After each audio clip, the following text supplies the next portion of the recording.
Tram wait ചെയ്ത് ഞാൻ ഫ്രാങ്ക്ഫർട്ടിൽ ഒരു സ്റ്റോപ്പിലിരുന്നപ്പോഴാണ് ഇങ്ങനൊരു കാഴ്ച കണ്ടത്.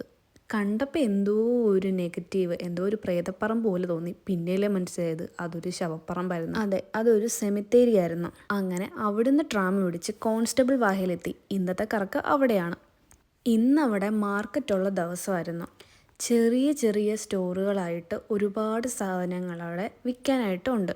വലിയ ക്രൗഡഡ് ഒന്നും അല്ലായിരുന്നു അവിടെ. കുറച്ച് ആൾക്കാരൊക്കെ അവിടെ ഇവിടെ ആയിട്ട് മാത്രം ഉണ്ടായിരുന്നു. കടകൾ ചെറുതാന്ന് വിചാരിച്ചിട്ട് സാധനങ്ങൾക്ക് വലിയ റേറ്റ് കുറവൊന്നുമില്ല. എല്ലാത്തിനും നല്ല റേറ്റ് ഉണ്ട്.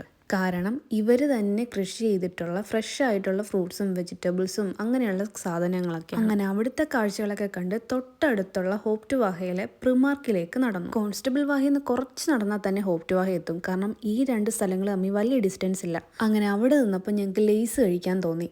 അങ്ങനെ പിന്നെ അടുത്തുള്ള റവയിൽ പോയി. ആദ്യം കണ്ടത് ഈ ചിയോ ആണെങ്കിലും കുറച്ചൊന്ന് നടന്ന് ഇപ്പറേ വന്നപ്പം അവിടെ നമ്മളെ ലേസ് ഇരിക്കുന്നു. എനിക്കിതിൽ പച്ച ലേസാണ് ഏറ്റവും കൂടുതൽ ഇഷ്ടം. അങ്ങനെ 2 പച്ചക്കളറിലെ ലേസൊക്കെ എടുത്ത് അവിടുന്ന് ബില്ല് ചെയ്തിറങ്ങി. ഈ റവ വരുന്നത് ഒരു ചെറിയ മോളിൻ്റെ അകത്താണ്.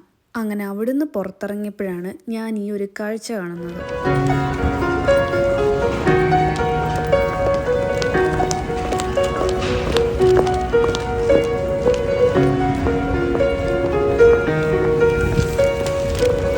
കുറച്ചു നേരം അത് കേട്ടോണ്ടിരിക്കാൻ നല്ല രസമുണ്ടായിരുന്നു. അങ്ങനെ ഇന്നത്തെ കറക്കമൊക്കെ അവസാനിച്ച് അവിടുന്ന് ഒരു ട്രെയിനും അത് കഴിഞ്ഞൊരു ട്രാമും പിടിച്ച് നേരെ വീട്ടിലേക്ക്. അപ്പോൾ ഇന്ന് ഇത്രയൊക്കെ ഉള്ളൂ. Have A good day.